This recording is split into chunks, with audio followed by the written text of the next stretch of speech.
Chapter 18 त्याग और समर्पण की पूर्णता के माध्यम से योग। भगवद गीता का यह अंतिम खंड सबसे लंबा है क्योंकि यह कई विषयों का बोध कराता है। इसकी शुरुआत अर्जुन द्वारा त्याग के बारे में सिखाने और इन दो संस्कृत शब्दों के बीच अंतर को समझाने के लिए श्री कृष्ण का उल्लेख करने से होती है। संन्यास गतिविधियों का त्याग और त्याग इच्छाओं का त्याग, क्योंकि दोनों मूल शब्दों से आए हैं जिनका अर्थ है छोड़ना। एक सन्यासी पुजारी ने साधना गहन अनुशासन का अभ्यास करने के लिए परिवार और सार्वजनिक गतिविधियों को अस्वीकार कर दिया है। एक त्यागी अपनी गतिविधियों के मुआवजे की अहंकारी लालसा के बिना कार्य करता है। जो भी हो, श्री कृष्ण एक और प्रकार के त्याग का सुझाव देते हैं।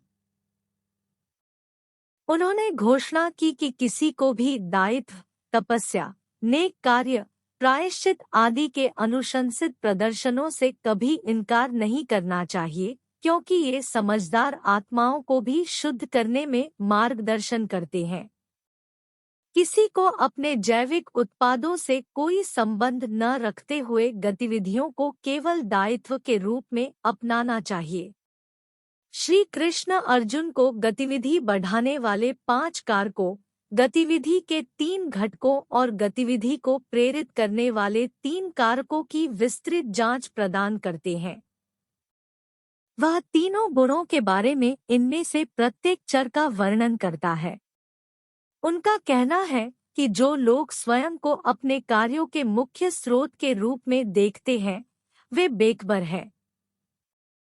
जो भी हो, अपनी दूषित कुशाग्रता के कारण प्रबुद्ध लोग स्वयं को न तो अभ्यासी मानते हैं और न ही अपनी गतिविधियों का आनंद लेने वाले। वे किसी भी बिंदु पर परिणामों से अलग हो जाते हैं और परिणाम स्वरूप अपनी गतिविधियों की कर्म प्रतिक्रियाओं से मुक्त हो जाते हैं। तब श्री कृष्ण लोगों की विचार प्रक्रियाओं और गतिविधियों में अंतर के पीछे के उद्देश्यों को समझते हैं। वह प्रकृति के 3 गुणों या तरीकों के प्रकाश में जानकारी के प्रकार, गतिविधियों के प्रकार और मनोरंजन करने वालों की कक्षाओं को चित्रित करता है। फिर वह उत्सुकता, संकल्प या अथक इच्छा और आनंद के लिए एक तुलनात्मक जांच देता है। इस भाग में आगे श्री कृष्ण उन लोगों की विशेषताओं का विस्तृत वर्णन करते हैं जिन्होंने परलोक में निष्कलंकता प्राप्त की है और ब्रह्मा को समझ लिया है। वह आगे कहते हैं कि इन आदर्श योगियों को भी अपनी ब्रह्म स्वीकृति को पूरा करने के लिए भक्ति में भाग लेना अलौकिक लगता है। इस प्रकार वह इसका कारण मुख्य रूप से प्रेमपूर्ण प्रतिबद्धता के माध्यम से बताता है। क्या कोई किसी भी बिंदु पर सर्वोच्च स्वर्गीय चरित्र के रहस्यों को सुलझा सकता है? फिर उस समय वह अर्जुन को याद दिलाते हैं कि भगवान हर एक जीवित जानवर के दिल में रहते हैं और उनके कर्मों के अनुसार उनके विकास का समन्वय करते हैं। हमें उनके पवित्र स्थान को स्वीकार करना चाहिए, उनके बारे में सोचना चाहिए, अपनी हर गतिविधि उन्हें समर्पित करनी चाहिए और उन्हें अपना अंतिम उद्देश्य बनाना चाहिए। तब उस समय उनकी सहजता से हम सभी कठिनाइयों और बाधाओं पर प्रभावी ढंग से विजय प्राप्त करेंगे। इसके बावजूद यदि यह मान लिया जाए कि हम अहंकार से प्रेरित हो जाते हैं और अपनी प्रेरणा के अनुसार कार्य करते हैं, तो हम विफल हो जाएंगे। अंत में श्री कृष्ण अर्जुन को बताते हैं कि सबसे निजी ज्ञान सभी प्रकार की वैधानिकता और ईश्वर की शरण में जाना है। किसी भी मामले में वह चेतावनी देते हैं कि आपको यह जानकारी केवल लोगों के साथ साझा करनी चाहिए, न कि उन लोगों के साथ जो गंभीर नहीं हैं, क्योंकि वे गलत निर्णय ले सकते हैं। इस स्वर्गीय जानकारी और इसका दुरुपयोग करते हुए सभी गतिविधियों को लापरवाही से छोड़ दें। हालांकि योग्य आत्माओं को इस वर्गीकृत जानकारी को स्पष्ट करना आराधना का सबसे ऊंचा प्रदर्शन है और मूल्यवान है, स्वयं भगवान द्वारा दैवीय जानकारी से सुसज्जित अर्जुन ने श्री कृष्ण को बताया कि उसके सभी प्रश्न और धोखे दूर हो गए हैं और वह उनके निर्देशों के अनुसार चलने के लिए तैयार है। संजय, जो दृष्टिबाधित शासक धृतराष्ट्र के लिए श्री कृष्ण और अर्जुन के बीच इस पवित्र प्रवचन का चित्रण कर रहे हैं, आश्चर्यचकित है और खुशी से उनके रोंगटे खड़े हो जाते हैं। वह शासक को उनकी चर्चा और अतुलनीय गुरु के स्वर्गीय भव्य स्वरूप की स्मृति की समीक्षा करने के लिए मिलने वाले गहन आनंद और उत्साह से अवगत कराता है। वह भगवद गीता ईश्वर की स्वर्गीय धुन को इस महत्वपूर्ण पेशे के साथ समाप्त करता है कि विजय, अच्छाई, विलासिता और शक्ति लगातार ईश्वर और उसके शुद्ध प्रेमी के पक्ष में रहेगी। इसके अलावा आवश्यक सत्य की रोशनी झूठ और दुष्टता के अंधकार को दूर कर देगी। अर्जुन ने कहा, हे शक्तिशाली सुसज्जित कृष्ण, मैं संन्यास, गतिविधियों का त्याग और त्याग, गतिविधियों के उत्पादों के लिए लालसा का त्याग के विचार को समझना चाहता हूँ। हे ऋषिकेश, हे केशिनी सूदन, मैं भी दोनों के बीच योग्यता जानना चाहता हूँ। सर्वोच्च स्वर्गीय चरित्र ने व्यक्त किया, अभाव से उत्पन्न गतिविधियों को त्यागना ही संन्यास के रूप में समझा जाता है। सभी गतिविधियों के उत्पादों का समर्पण करना ही बुद्धिमान व्यक्ति त्याग कहता है। कुछ विद्वान लोग यह घोषणा करते हैं कि कई प्रकार की गतिविधियों को कपटपूर्ण मानकर छोड़ देना चाहिए, जबकि अन्य इस बात पर अड़े रहते हैं कि प्रायश्चित, अच्छे कारण और मुआवजे का प्रदर्शन कभी नहीं छोड़ना चाहिए। हे नरश्रेष्ठ, त्याग के विषय में मेरा निर्णय सुनो, क्योंकि त्याग 3 प्रकार का बताया गया है। प्रायश्चित, अच्छे उद्देश्य और पश्चाताप के आलोक में की जाने वाली गतिविधियों को कभी नहीं छोड़ना चाहिए, उनका अवश्य पालन किया जाना चाहिए। निःसंदेह चतुर लोगों के लिए प्रायश्चित का प्रदर्शन एक नेक कार्य और प्रतिशोध किसी भी स्थिति में सफाई के समान है। इन अभ्यासों को पारिश्रमिक के संबंध और धारणा के बिना किया जाना चाहिए। हे अर्जुन, यह मेरा सकारात्मक और अतुलनीय निर्णय है। अनुशंसित दायित्वों से कभी इनकार नहीं किया जाना चाहिए। ऐसा ठगा हुआ त्याग विस्मृति की विधि में माना गया है। अनुशंसित दायित्वों को त्याग देना क्योंकि वे परेशान करने वाले हैं या काफी कष्ट का कारण बनते हैं, त्याग है। ऊर्जा की विधि, ऐसा त्याग शायद ही कभी सहायक या उत्थानकारी होता है। हे अर्जुन, जब दायित्व के कारण कर्मों को अपनाया जाता है और किसी भी पुरस्कार से संबंध छोड़ दिया जाता है, तो इसे अच्छाई की तरह त्याग के रूप में देखा जाता है।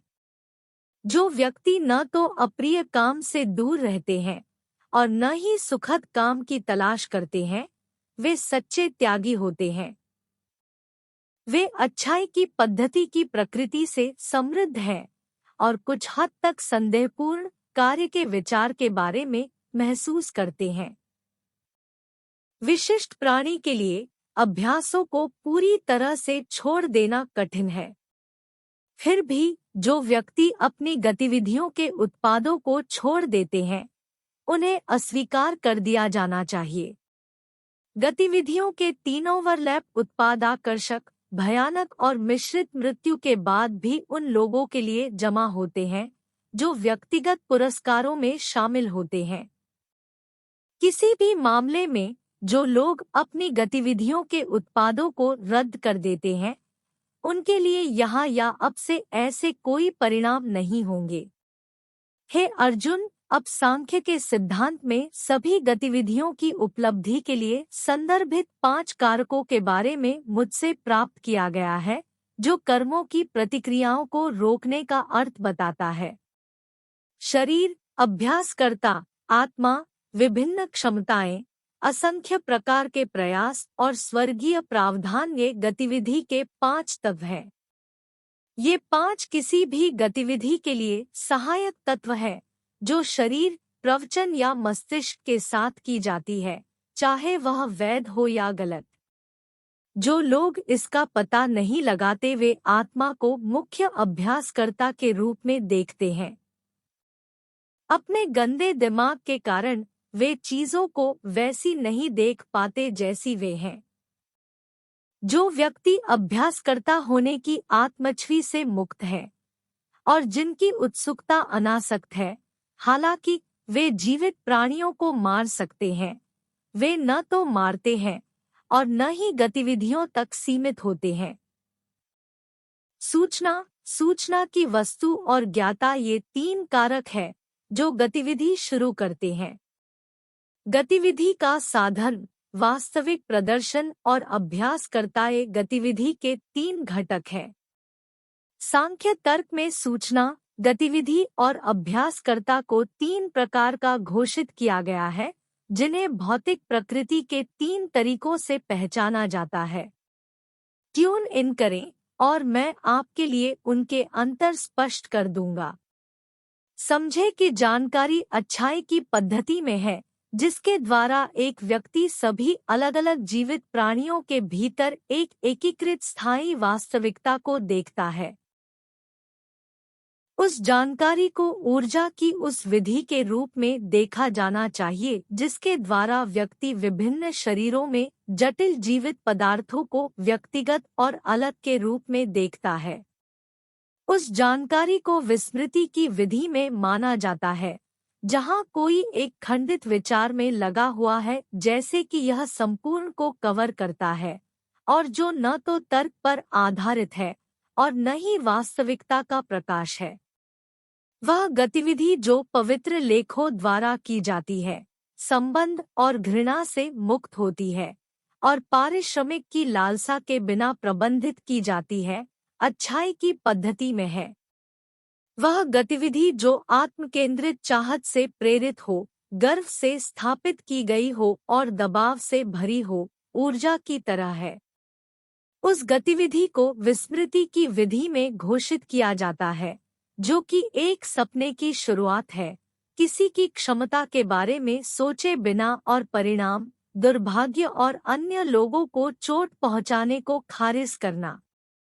मनोरंजनकर्ता को अच्छाई की राह पर माना जाता है जब व्यक्ति रोकथाम और संबंध से मुक्त हो जाता है, ऊर्जा और आश्वासन से समृद्ध होता है और प्रगति और निराशा से सुसज्जित होता है। मनोरंजन करने वाले को ऊर्जा की दृष्टि से देखा जाता है जब संबंधित व्यक्ति काम के उत्पादों की इच्छा रखता है, लालची, दुष्ट स्वभाव वाला, अपमानित और खुशी और दोहक से प्रेरित होता है। विस्मृति की विधि से मनोरंजन करने वाला उच्छृंखल, अश्लील, कठिन, धूर्त, सुस्त, दुखी और आलसी होता है। हे अर्जुन, अब भौतिक प्रकृति की 3 विधियों के अनुसार बुद्धि और आश्वासन के भेदों को सुनो, जैसा कि मैं उन्हें विस्तृत रूप से चित्रित करता हूँ। हे पार्थ, उत्सुकता अच्छाई के विचार में होनी चाहिए जब वह समझती है कि उचित गतिविधि और अनुचित गतिविधि क्या है, कर्तव्य और गैर कर्तव्य क्या है, क्या डरना है और क्या नहीं डरना है, क्या प्रतिबंधित है और क्या मुक्त है। उत्सुकता को उत्साह की विधि के रूप में देखा जाता है जब वह सम्मान और अपवित्रता के बीच मिश्रित होती है और अच्छे और बुरे को सीधे नहीं पहचान सकती है। हे पार्थ, हे पार्थ, अधर्म को धर्म मानना और झूठ को सत्य मानना, अंधकार से ढकी हुई वह चतुराई विस्मृति का भाव है। वह स्थायी संकल्प जो योग के माध्यम से निर्मित होता है और जो मानस के व्यायाम, जीवन वायु और का समर्थन करता है। हे पार्थ, शक्तियों को अच्छाई की पद्धति में आश्वासन माना जाता है। हे अर्जुन, जिस अचल संकल्प के द्वारा कोई व्यक्ति संबंध और पारिश्रमिक की लालसा से कर्तव्य, सुख और धन को पकड़ता है, वह ऊर्जा की विधि में आश्वासन है। उस मूर्खतापूर्ण उद्देश्य को विस्मृति की विधि में आश्वासन माना जाता है, जिसमें व्यक्ति सपने देखना, डरना, विलाप करना, दुहक और गर्व का कोई दिखावा नहीं छोड़ता है। हे अर्जुन, अब मुझसे 3 प्रकार के आनंद के बारे में सुनो, जिसमें अनुकरणीय आत्मा प्रसन्न होती है और सभी पीड़ाओं के अंत तक पहुंच सकती है। जो प्रारंभ से विष जैसा प्रतीत होता है, तथापि अंततः अमृत जैसा स्वाद सुझाता है, उसे अच्छाई की पद्धति में संतुष्टि माना जाता है। निर्मल उत्सुकता से उत्पन्न आत्मसूचना में व्यवस्थित है। संतुष्टि को उत्साह के रूप में माना जाता है जब यह उनके लेखों के साथ संकायों के संपर्क से प्राप्त होता है। ऐसा आनंद तुरंत अमृत के समान होता है, लेकिन अंत में जहर जैसा होता है। वह संतुष्टि जो शुरू से अंत तक स्वयं के विचार को कवर करती है और जो आराम, आलस्य और लापरवाही से प्राप्त होती है, उसे विस्मृति की विधि में माना जाता है। ग्रह पर या इस भौतिक क्षेत्र के उच्चतर स्वर्गीय आवासों पर कोई भी जीवित प्राणी प्रकृति के इन 3 तरीकों के प्रभाव से मुक्त नहीं है। ब्राह्मणों, क्षत्रियों, वैश्यों और शूद्रों के दायित्व उनकी विशेषताओं के अनुसार, उनके गुणों के अनुसार प्रसारित होते हैं, जन्म से नहीं। शांति, सीमा, गंभीरता, सदाचार, दृढ़ता, ईमानदारी, जानकारी, चतुराई और भविष्य में आत्मविश्वास ये ब्राह्मणों के लिए काम की विशिष्ट विशेषताएं हैं। निर्भयता, शक्ति, धैर्य, शस्त्र विद्या में निपुणता, युद्ध से कभी पीछे न हटने का संकल्प, नींव में विशाल हृदयता और अधिकार क्षमता ये क्षत्रियों के कार्य के नियमित लक्षण हैं। वैश्य गुणों वाले लोगों के लिए कृषि व्यवसाय, डेयरी खेती और व्यापार सामान्य कार्य है। शूद्रों के गुणों वाले लोगों के लिए काम के माध्यम से सेवा करना नियमित दायित्व है। अपने दायित्वों को पूरा करके अपनी प्राकृतिक विशेषताओं की दुनिया में लाकर व्यक्ति निर्दोषता प्राप्त कर सकते हैं। अब मुझसे सुने कि कोई व्यक्ति अपने अनुशंसित दायित्वों से मुक्त होकर कैसे अद्भुत बन सकता है। अपने नियमित व्यवसाय को निभाते हुए व्यक्ति उस निर्माता की पूजा करता है जिससे सभी जीवित तत्व प्रकट हुए हैं और जिसके द्वारा पूरे ब्रह्मांड पर आक्रमण किया गया है। इस प्रकार कार्य संपादन से व्यक्ति प्रभावशाली ढंग से निष्कलंकता प्राप्त करता है। अपना धर्म निभाना चाहे अधूरा ही क्यों न हो, दूसरे का धर्म करने की अपेक्षा भले ही निष्कलंक हो, अधिक बुद्धिमानी है। अपने स्वाभाविक उत्तरदायित्वों का पालन करने से व्यक्ति को पाप नहीं लगता। हे कुंती के बच्चे, किसी को अपनी प्रवृत्ति की दुनिया में लाए गए दायित्वों को नहीं छोड़ना चाहिए, भले ही कोई उनमें परित्याग देखता हो। निःसंदेह सभी प्रयास किसी घृणित व्यक्ति द्वारा छिपे होते हैं, जैसे आग धुएं से छिपी होती है।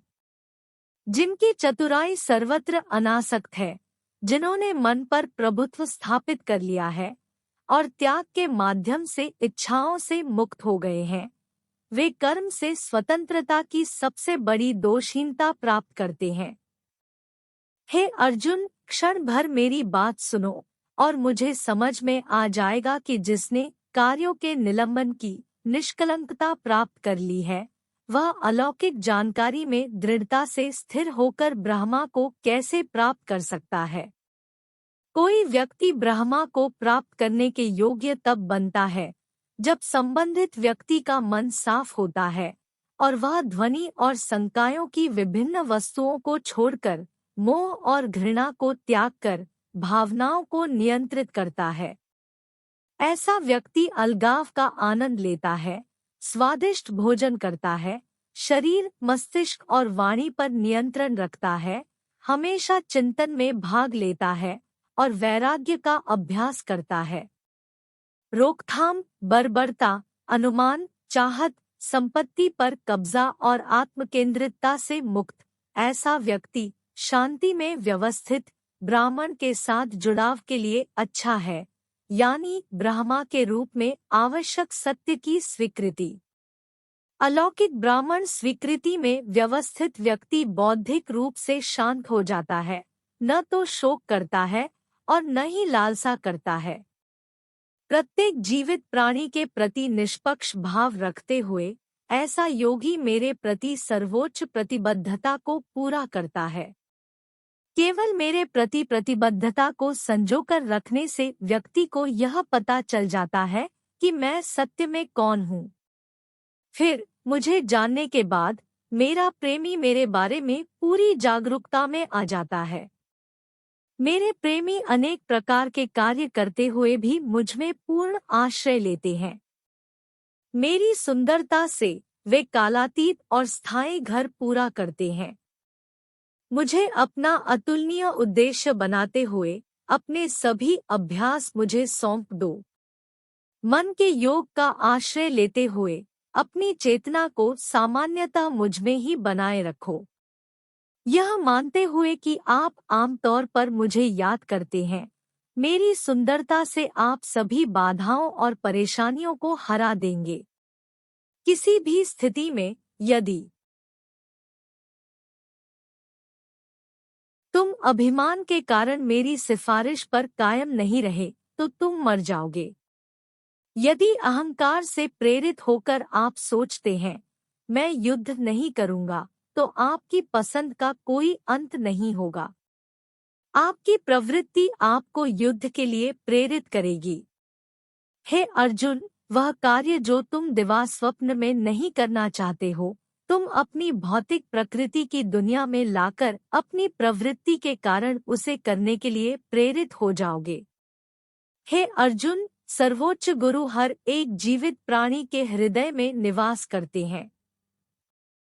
जैसा कि उनके कर्मों से संकेत मिलता है, वह आत्माओं की भटकन का समन्वय करता है जो भौतिक ऊर्जा से बनी मशीन पर स्थित है। हे भारत, अपने अंदर की हर चीज सहित उसे पूरी तरह से त्याग दो। उनकी सहजता के माध्यम से आप अद्भुत सद्भाव और एक कालातीत घर प्राप्त करेंगे। नतीजतन मैंने आपके लिए यह जानकारी स्पष्ट कर दी है जो सभी रहस्यों से कहीं अधिक गोपनीय है। इस पर गहराई से विचार करो और फिर जैसा चाहो वैसा करो। मेरा अतुलनीय मार्गदर्शन सभी सूचनाओं में सबसे निजी एक बार फिर सुने। मैं इसे आपके लाभ के लिए उजागर कर रहा हूँ क्योंकि आप मुझे अत्यंत प्रिय हैं। निरंतर मेरे बारे में सोचो, मेरे प्रति समर्पित रहो, मुझसे प्रेम करो और मेरे प्रति आदर भाव रखो। ऐसा करने से तुम निःसंदेह मेरे पास आ जाओगे।